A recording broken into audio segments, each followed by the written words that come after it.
근데 분양가가 그 라인이다. 그러면 사셔도 됩니다. 그런데 분양가가 하고 똑같다. 그럼 사셔도 돼요.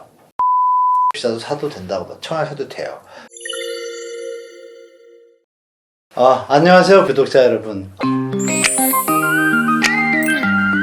이렇게 저 초대해 주셔서 너무 감사드리고, 제가 아는 거 많이는 없지만 최대한 우리 구독자분들 위해서 열심히 최선을 다해서 말씀드리겠습니다. 파이팅! 오늘 교수님, 저희가 한국의 현재 부동산 시장에 대한 파악과 그것을 통해 우리가 알고 준비해야 하는 게 무엇인지 교수님을 통해서 말씀을 들어보고 싶어서 이렇게 모시게 됐습니다. 네. 교수님, 최근에 부동산 뉴스들을 보면 그 급매물이 소진되고 직전 거래가보다 반등됐다는 뉴스들이 심심치 않게 나오고 있어요. 맞습니다. 정상적인 시장 반응이라고 보시면 될 것 같아요. 일단 부동산이 이제 가격이 소비자의 어떤 가격 수준에 맞으면 거래가 늘어나는데, 작년에 거래가 많이 줄었잖아요. 그때는 이제 금액이 많이 높았고 금리 인상의 여파로 인해서 심리도 좀 얼어붙으니까 최저치로 역대 최저치 거래량을 찍었어요. 그 상태에서 이제 정부에서 1.3 대책하고 이 특례보금자리론이 컸죠. 그 두 가지가 사실상 유효 수요를 창출한 거죠. 특례보금자리론은 DSR을 따지지 않고 소득도 따지지 않고 5억이라는 거액을 대출해 주니까 최대, 그분에 대해서 이제 무주택자들 입장에서 낙폭이 좀 많았던 지역 있지 않습니까? 뭐 송파라든지 강동이라든지 노원, 또 저쪽 강서구 쪽도 많이 내려갔고요. 이런 지역들에 대해서는 사실 사고 싶은데 여력이 안 됐던 거죠. 능력이 안 됐는데 정부에서 대출을 확대해 주니까 그걸 활용한 세력이 일단 붙게 되고, 그 다음에 청약제도가 또 완화가 되니까 분위기가 일단 어떤 긍정적인 신호를 일단 시장에서 받아들일 수 있잖아요. 문제는 이제 그 가격이, 분양가라든지 기존의 거래 가격이 그 심리는 살아나도 유효수라는 거는 자기가 사고 싶은 마음이 있을 때 살 능력이 될 때 유효수라고 하는 것이고, 잠재수요는 항상 많잖아요, 서울은. 잠재수요가 돈이 없으면 못 사잖아요. 근데 그 잠재수요를 갖다 유효수요로 이끌어준 역할을 정부 정책이 했고, 심리도 살아났고, 거기다 이제 언론의 어떤 한 축이 이제 좀 시장에 대해서 긍정적으로 보도가 많았던 것들이 또 한 축을 차지했죠. 그러다 보니까 당연히 어느 곳에서 제일 떨어진 것이 있나, 제일 낮아진 것, 그러니까 낙폭이 좀 많은 지역에 대해서는 나중에 떨어져도 낙폭이 이제 제한적이잖아요. 많이 떨어졌기 때문에. 그러면 나중에 시장이 제자리 찾아갈 때는 다시 회복한다는 가정하에 보면, 기간에 대한 자본 투자 수익이나 또 내 집 마련의 개념이 동시에 존재하는 시장 상황이 된 거죠, 순간적으로. 그러다 보니까 당연히 거래량이 좀 늘고, 또 낙폭이 떨어진 것들은 수요가 갑자기 붙으니까 당연히 가격을 올리겠죠. 그래서 호가가 올라가면서 실제로 실거래가도 낙폭 과대 지역들은 반등하는 효과가 있었습니다. 다만 우리가 주지할 것은 그 반등의 폭이 상승의 추세가 앞으로 이어질 것인가에 대해서는 아직은 빠르다 판단하기엔. 낙폭이 송파 같은 경우 27억짜리가 19억 빠졌다가 22억까지 올라갔거든요. 그러면 10% 이상 또 오른 건데, 그것이 추세적으로 가서 고점까지 뚫을 것인가에 대해서는 아직은 시기가 좀 많이 남아있고 변동성이 많아서, 반등에 대해서는 좋은 부분도 있지만 이 부분이 추세적으로 이어지기도 힘들다라고 판단하는 게 좀 합리적 판단 같습니다. 실수요자들의 실거래이기는 하나 완화 정책 등에 대한 여파였을 거란 말씀이신 거죠? 네, 일단 특례보금자리론이 39조 6천억, 40조 돈인데요. 그 중에 50%는 대환대출용으로 이제 고금리에서 바꿔 타신 분들이 계시고, 50% 정도가 이제 내 집 마련에 그걸 소화를 하지 않았습니까?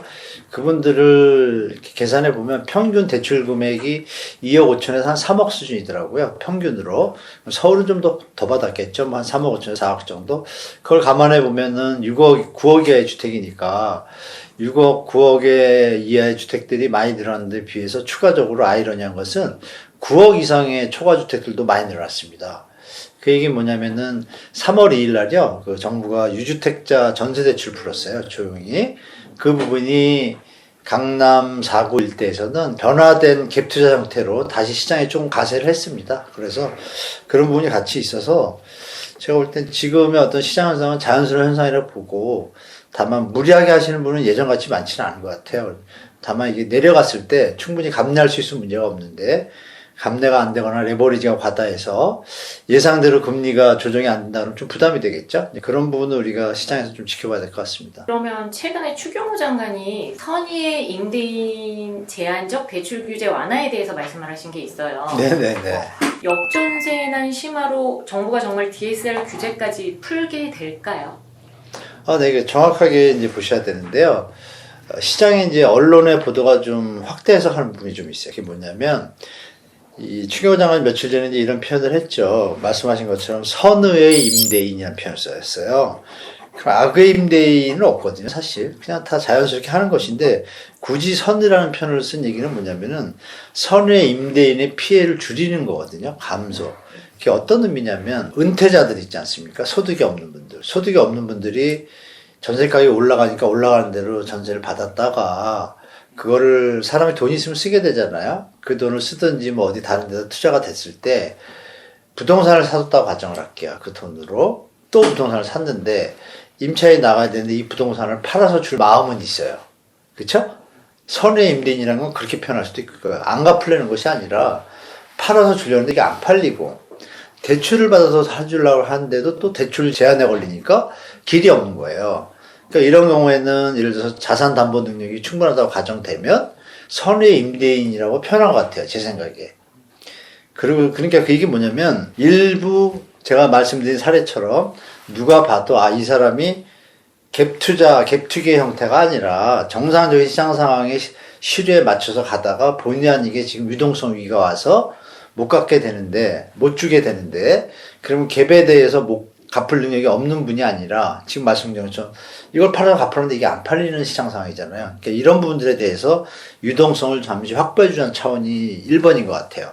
그런 부분에서 보면은 이거 아마 언론에서 또 확대 해석해서 보도가 나올 겁니다. 거기에 일희일비하시면 안 돼요. 왜냐하면 DSR은 바젤 3라고 해서 국제금융협약이에요. 함부로 풀 수가 없습니다. 그래서 특별한 경우에 정부가 한다고 할지라도 또 은행 입장에서는 또 그 심사 기준이 있어요.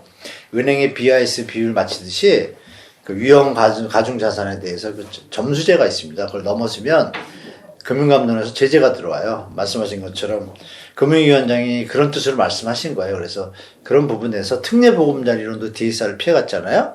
그런 것처럼 특수한 상황으로 인해서 이런 부분이 그냥 우리나라에서 끝나는 게 아니고요. 전 세계에 다 보고가 됩니다. 그 협약이나 국제금융기관에. 그렇기 때문에 지금 69개국이 바젤 3에 협약이 돼 있는데요. 그 나라가 전 세계 금융 거래의 90% 차지합니다. 그러니까 쉽게 말하면 주체죠, 주체. 그 중에 우리나라도 들어있어요. 우리나라도 이사국인데, 그러면은 거기에 룰을 벗어나면 은행 간의 금리에서 신용도가 떨어져서 조달 금리가 높아져요. 결론적으로 국민한테 도움이 안 됩니다. 그러니까 그거를 금융위원장도 잘 알고 계시는 거고, 추경호 장관은 뭐 대놓고 말씀 올리면 이분은 다주택자 뭐 자유주의에 조금 약간 편향적인 성향이 좀 많은 분이에요. 그래서 이분도 분명히 선은 걷잖아요.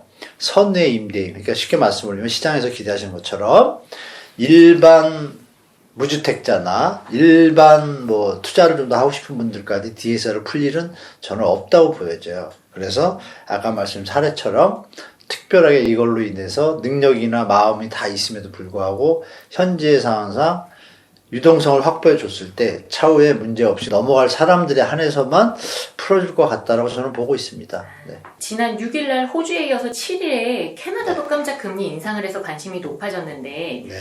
어제 8일 이상용 한국 부총재께서 미국 연준 통화정책 변화 등을 종합적으로 고려해서 추가 인상 필요성을 판단할 거라 그러셨거든요. 그렇죠.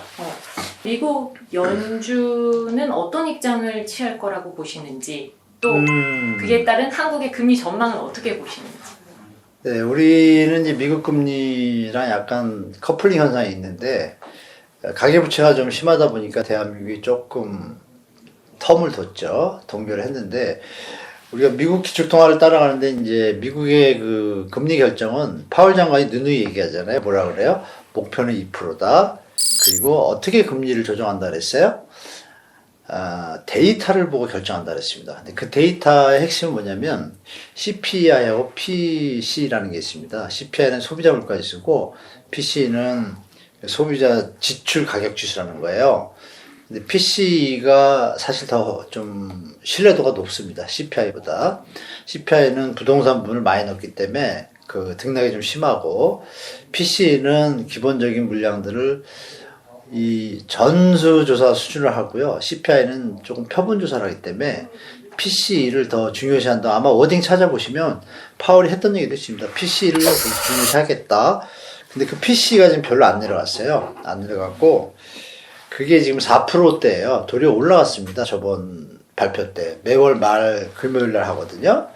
그러니까 올라갔으니까 여기서 실업률이 지금 줄지를 않고 있잖아요. 이게 정상적인 완전 고용 상태, 버블로 가기 직전의 상태를 유동성을 확보해 주는데 필요한 실업률이 있는데 그쪽으로 자꾸 못 가고 있으니까 그러면 거품이 끼게 되거든요. 그러면 결론적으로 데이터라는 건 제가 말씀드린 물가 중에 그 두 가지인데, 유가 때문에 지금 조금 내려온 것이죠. 유가가 지금 $100 넘었다가 $70 WTI 그 텍사스 기름이 선물 가격이 지금 30% 빠졌어요. 그 덕분에 물가가 좀 내려갔던 느낌을 받지만 실제 소비자 물가나 서비스 물가들이 오르고 있거든요. 그러니까 이 부분에 대해서 이제 파월도 고민에 빠진 거예요. 그래서 그 다시 하는 얘기가 또 뭐죠? 데이터를 보고 결정하겠다. 그리고 그러면서 동결하면서 저번에 그랬죠? 4월 회의 때 뭐라 그랬냐면 데이터를 보고 할 것이고 금리를 안 올릴 거라는 기대는 하지 않았으면 좋겠다라고 얘기했습니다. 여기서 이어서 하는 총재도 그 얘기를 했어요. 우리 저번에 회의 때 동결할 때 워딩을 보시면 답이 나옵니다. 뭐라고 했냐면 미국의 주위의 뭐 경제 상황도 지켜보면서 모든 걸 봐야 되고 우리는 우리나라의 금융 안정 상황까지 가서 보겠다. 그런데 요번 동결 회의 때 금통위 위원들 본인 빼고 이창혁 총재 자기 빼고 나머지 위원들이 3.75로 인상하는 데 대해서 만장일치로 열어뒀다. 지금 다음에 올릴지, 12월 전에 올릴지는, 그러니까 시장 상황이 조금만 움직인다 싶으면 0.25는 바로 올리겠다는 얘기입니다. 그래서 만약에 미국도 똑같은 스탠스를 취하고 있거든요. 그러면 우리가 느낄 수 있는 거는 물가가 3%대, 특히 PC, 그게 3%대 못 내려오면요. 이건 다시 펌핑될 일이 펌핑됩니다. 거의 뭐 역사적으로 보면 미국에서. 그래서 그것을 방지하기 위해서 아마 0.25는 또 올릴 거예요, 미국이. 올리면 그때 아마 따라 올릴 것 같습니다. 말씀 주신 대로 호주나 캐나다를 우리가 유심히 봐야 될 게 뭐냐면요. 호주나 캐나다 둘 다 기축통화국은 아닌데 나름 준기축의 역할을 조금씩 해요. 하는데 한 4, 50년 역사를 돌아다 보면 호주하고 캐나다하고 대한민국의 금리 스탠스가 거의 비슷합니다. 말씀 주신 것처럼 호주가 4.0을 올렸어요. 얼마 전에. 몇 번을 동결했거든요. 올렸단 말이에요. 그럼 그 얘기는 뭐냐면 전 세계는 글로벌화돼서 좀 그 체인화돼 있기 때문에 다 영향을 주거든요. 그러면 예를 들어서 객관적인 사람이 호주가 4%인데 한국이 3.5%면 예금이든 채권이든 호주 걸 살 거 아니에요. 그런 걸 감안하면 한국도 호주보다 우리가 더 볼륨이 크잖아요. 그러면 누가 봐도 같이 돼야 되지 않나 이런 묘한 스탠스가 있잖아요. 그러니까 올릴 가능성이 높아지고 있다. ECB도 유럽도 지금 올렸고 이런 분위기를 봤을 때는 완전하게 그동안 풀어놨던 유동성 있잖아요. 이게 지금 긴축이 제대로 안 됐기 때문에 언제든 다시 펌핑될 수 있다고 보기 때문에 제가 볼 땐 금리 올리고 나서 보통 6개월, 1년 지나야 시장에 반응이 나는데 지금 쭉 올리고 6개월째 정도 지났잖아요. 근데 잘 안 가라앉잖아요. 그러면 한 번 더 해서 시장을 확실하게 신호를 줄 가능성이 있어서 제가 볼 땐 올릴 가능성 70%. 근데 이제 내부 사정이 안 좋으면 못 올리겠죠. 가계부채, 우리 같은 경우 특히 심하죠. 딴 나라보다.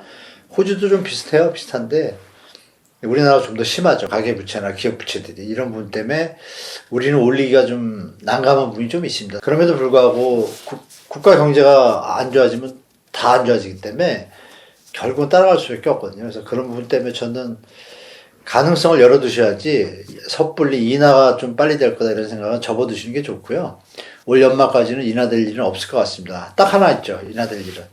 갑자기 위기가 터지면 난리가 나기 때문에 금리를 급하게 내릴 수밖에 없어요. 글로벌 때처럼, IMF 때처럼. 그 얘기는 뭐냐면 그러면 부동산이 살아나냐. 금리 인하면 살아난다. 그거는 경제가 좋을 때이고요. 갑자기 침체 빠지잖아요. 금리를 내려도 완전히 시장이 얼어붙기 때문에 부동산이나 자산, 주식 다 시장 좀 안 좋은 시장으로 좀 바뀝니다. 그걸 정확하게 좀 아셨으면 좋을 것 같아요. 23년 4월 기준으로 전국 미분양 주택수가 71,365호고 지금 6월 서울 아파트 분양 전망이 전국에서 유일하게 올해 첫 100을 넘었다고 합니다. 앞으로 청약 시장의 흐름은 어떻게 이어갈지, 또 무주택자들은 지금 청약 시장에 어떤 태도로 진입해야 될지 네. 여쭤보겠습니다. 청약시장은 이제 지방과 서울, 수도권하고 양극화 현상이 벌어지고요. 서울 수도권에서 또 서울하고 수도권에서 또 양극화가 따로 벌어지고, 서울도 또 안에서도 또 양극화가 벌어질 거고요. 크게는 지방하고 서울하고 수도권하고 크게 양극화가 벌어진 이유는 지방의 유효 수요가 거의 제가 볼 때 소멸 수준입니다. 왜냐하면 보통 자가보유율이 한 60% 이상이에요. 지방 대도시들이. 그러면 우리 소득 분포를 따져보면 40% 이하라는 거는 분위를 따지면 1, 2, 3, 4, 5분위 할 때 40% 이하거든요. 그분들이 집을 사야 되는데 그분들의 여력을 소득을 계산해보면 나오지 않을까요? 집값하고. 그분들의 소득 어떤 여력이 주택을 사기에 좀 버거운 가격입니다. 지방은 좀 더 그럴 가능성이 높아졌고요. 지방은 좀 어려울 겁니다. 그래서 PF 문제 얘기 많이 들으셨잖아요. 지방에서 아마 오래전에 좀 나올 것 같아요. 조그맣게. 증권사 한 두세 개 하고 캐피탈사는 괜찮고 협자 들어가는 은행들이 있죠. 그 부분에서 한두 군데 지역적으로 독립재산지니까 좀 별도로 보셔야 되고, 새마을금고가 뭐 문제가 있다면 새마을금고 전체 문제 있는 게 아니고요. 지점별로 독립재산지입니다. 그래서 그래도 뭐 영향은 있겠죠. 심리적으로. 그런 쪽으로 벌어지고, 청약 현장은 서울 같은 경우에 지금 분양가 상한제 지금 완판이었어요. 계속. 완판인 이유는 그동안 몇 개 안 했어요. 한 5개나 6개 정도밖에 안 했고요. 반년 동안. 왜 안 했을까요, 여러분? 원래 5월 달에 분양 많이 하기로 했었거든요. 근데 안 했거든요. 안 한 이유는 실거주무 폐지가 묶여서 그렇습니다. 실거주무 폐지가 풀리면 그걸로 인해서 실수요자 외에 투자 수요까지 가설해서 완판을 노릴 수가 있었는데, 분양가에 대한 부담에다가 투자 수요의 감소라는 부담 때문에 건설사들이 회의를 다시 하겠죠. 야, 이거 안 팔리면 어떡하지? 그러면 한 번에 팔리려면 가격을 좀 낮춰서 팔든지, 아니면 실거주무 폐지가 되면 우리가 원하는 가격을 한번 해볼만 하다. 이렇게 사장님들이 생각하실 거 아니에요? 그래서 지금 분양이 줄었어요. 줄은 상태에서 지금 나왔던 것들은요, 예전에 이미 관리처분인가를 받거나 이런 현장 그 스케줄상 분양가 상한제가 해당되는 지역이 많아요. 서울에. 그래서 완판이 다 됐고, 그 중에 한 군데는 분양 분상제가 아니다 보니까 등촌동 어디라고 제가 말씀드린 뭐하고, 거기는 조금 높여본 거예요. 상한제 아니까. 아니야, 달라요? 1000패는 아니고 한 반패 정도 됐어요. 그러니까 우리 수요자들이 너무 샤프해진 거예요. 그럼 이제 말씀 주신 대로, 그럼 어떤 걸 해야 되냐? 지방은 정말 조심해야 되고, 집이 남아돌 수도 있습니다. 제가 볼 때 일부적으로 빼고는. 근데 이제 서울 같은 경우는 지금 이제 민간 분양도 좀 나올 겁니다. 아마 가을부터. 근데 그것도 이제 여러분들 실거주무 폐지를 잘 보셔야 돼요. 실거주무 폐지가 안 되면 분양가들은 보이지 않게 그들 기준에서, 공급자 기준에서, 건설사 기준에서는 5%에서 10% 다운할 겁니다. 다운하는데 아시는 바와 같이 건축비, 자재 인상비로 인해서 그 부분에 좀 트러블이 좀 생겨요. 생기는데 조정 끝에 우리 5060 분들은 기억하실 거예요. 2012년도, 11년도에 착한 분양가. 그때 조합원들이 분양가를 낮췄습니다. 건설사는 높이지 않았는데. 왜냐? 금융비용 이자가 푹 나가거든요. 그 이자가 7%, 8% 다 이래요. 그 2년 지나면 15%의 돈이 부담을 지게 되잖아요. 입주민들, 조합원들이. 그러니까 그런 재건축, 정비조합, 이런 현장들은 고민에 빠진 시기가 된 거예요. 지금 요새 건설사하고 계약도 막 해지하는 이유가 그겁니다. 건설사가 또 안 좋은 게 제 기준입니다. 철근하고 콘크리트 가격이 올랐다 그러는데, 철근 가격은 지금 내려가고 있습니다. 지금 많이 내려왔습니다. 실제로. 그리고 콘크리트하고 시멘트 그 레미콘 비용이 좀 업이 되는데, 그 원료가 유연탄이랑 무연탄을 쓰는데요. 그 가격도 지금 많이 내려왔어요. 그래서 레미콘 업체에서는 시멘트 업체 보고 싸게 팔아라는데, 시멘트 업체 입장에서는 또 전기세가 좀 많이 올랐잖아요. 전기료가 올라서 뭐 올랐다 이러면서, 요 얘기가 팩트인데요. 이 시멘트 해봤자 전체 건축비에 차지하는 포션이 한 아파트 32평 짓는데 300만원, 400만원 밖에 안 되는데 무슨 분양가 타령을 하냐, 이렇게 얘기를 합니다. 그럼 우리가, 여러분들이 계속 뭐 언론이나 이런 데서 건축비, 건축 자재가 올라가지고 뭐 이런 얘기 많이 듣잖아요. 이거 사실 국민을 좀 호도하는 겁니다. 건설사 편향적인 기사라고 봐요. 왜냐, 실제로 택집이라는 게 있잖아요. 땅값이 있잖아요. 그럼 땅값이 더 비싸면 집값이 더 올라가지, 건축비가 차지하는 포션이 전체에서 40%일 수도 있고 50%일 수도 있고 어떤 데는 땅값이 너무 비싸고 건축비는 똑같으니까요. 이래서 건축비가 5천만 원인데 땅값이 5천만 원이면 5대 5인데 땅값이 1억인 데가 있잖아요. 여기는 건축비가 1억입니까? 아니잖아요. 5천만 원 똑같아요. 그럼 비중이 작잖아요. 25%. 그럼 그 25% 중에 지금 올라간 게 25%면 계산하면 한 8%밖에 안 오는 거예요. 전체를 보면은 여기서 또 분산하면 어떻게 돼요? 2, 3%밖에 차이가 없잖아요. 전체 가격이죠? 이런 게 다 묻히고 그냥 건축자재비가 올라가지고 분양가가 오른다는 거에 지금 전 국민들이 혼동스럽기도 하고 국토부가 지금 직무유기죠. 제가 볼 때. 국토부가 좀 잡아줘야겠죠. 그 정도는. 그래야 이게 시장이라는 것이 적정 가격일 때 움직이는 건데 이제 양극화해서 여기까지 얘기가 왔는데요. 시장이라는 게 적정 가격이면 서로서로 좋거든요. 비싸가지고 거래가 끊겨서 공인중개사분들이 거래가 없는 것보다는 안정적인 서로 정상화된 시장에서 차근차근히 소득 성장과 맞게 부동산 거래도 알맞게 있고 이렇게 갈 때 이게 안정적이고 좋거든요. 계속 상승하고. 근데 그게 지금 깨졌습니다. 프레임이 깨진 상태에서 양극화 현상을 말씀드린 대로 분양가 상한 현장은 히트를 그동안 쳐왔어 서화를. 근데 뒤에 것들은 이제 상한제를 적용 안 한 것들이 많아요. 그럼 가격이 좀 세게 나올 수가 있습니다. 그때 만약에 서울에 미분양이 터졌다. 이게 아마 2010년도에 미분양 사태의 초입의 어떤 데자뷰로도 할 수 있겠죠. 그래서 지금 건설사들이 고민이 많은 거예요. 사장님들이.